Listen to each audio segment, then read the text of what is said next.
Good evening. A danger to life warning is still in place for parts of the country as Storm Antoni batters the UK with heavy rain and 65-mile-an-hour winds. Potential damage to buildings and trees is forecast. It's also causing havoc for hundreds of thousands of holidaymakers, festival goers and for sporting events.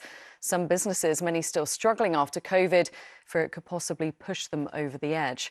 But despite the unseasonably miserable forecast, many people are still determined to enjoy themselves, whatever the weather.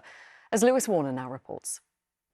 The summer sun went somewhere else today, Bournemouth Beach looking more like a winter wonderland, as predicted gusts of up to 65 miles per hour battered the southwest coast, accompanied by vicious, sporadic downpours, forcing those who braved the beach to find shelter. Well, I think it's a great place to shelter. We've been able to eat together and just have fun. It's not what we expect, but God has been faithful. The children have had a fantastic time. They've had time in the water, so they've enjoyed themselves. On a normal August day, this beach would be packed, but such is the unseasonable weather, the Met Office has named its first storm of the season, only the third time it's ever done so in August. The reason we've got all of this unsettled weather is because of where the position of the jet stream is. And so at the moment, we've kind of got the jet stream generally to our south, but at the moment it's kind of bringing these lows across the UK. So that's why we've got Storm Antoni affecting us. In North Yorkshire, a car was caught in flash flooding, filmed here near the seaside resort of Whitby. And in nearby Robin Hood's Bay, water was seen gushing through the streets. Brighton's Pride Parade wasn't blown off course though, thousands still turning out and clinging on. You've got the hardest job! And at glorious Goodwood, the ladies swapped their fascinators for umbrellas. But the prospect of Storm Antoni causing havoc We've got extra pegs all around our tent, we've got all our guy ropes out and extra blankets to keep us warm. How do you feel about that, knowing you're going to be in your tent? You're worrying me now, yeah.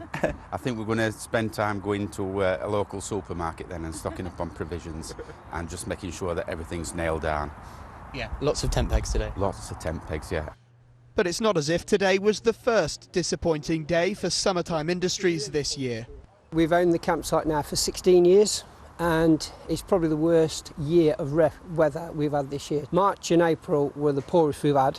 July we're about 10% down. And we're very hopeful August will continue now because hopefully there's a break in the weather on the way. A break in the bad weather is what they want and what they need. But for now, the sun is still off on its own holiday. So, Lewis, how is it out there now? Well, some let up this evening, but that yellow weather warning for wind and thunderstorms remains in place for much of the south of England, and that amber weather warning for wind remains in place for the west of Wales and the southwest of England as well. That's until 7 o'clock tonight. And the RAC says going forward, though, drivers should really be on the lookout for any obstacles that might be in the way, like fallen trees, because of course that could cause some pretty big damage. And that jet stream as well that we know is causing this problem is expected to move north next week, bringing with it some much needed warmer air, but even forecasters aren't so sure exactly how long that's going to last. OK, Lewis Warner, thank you very much.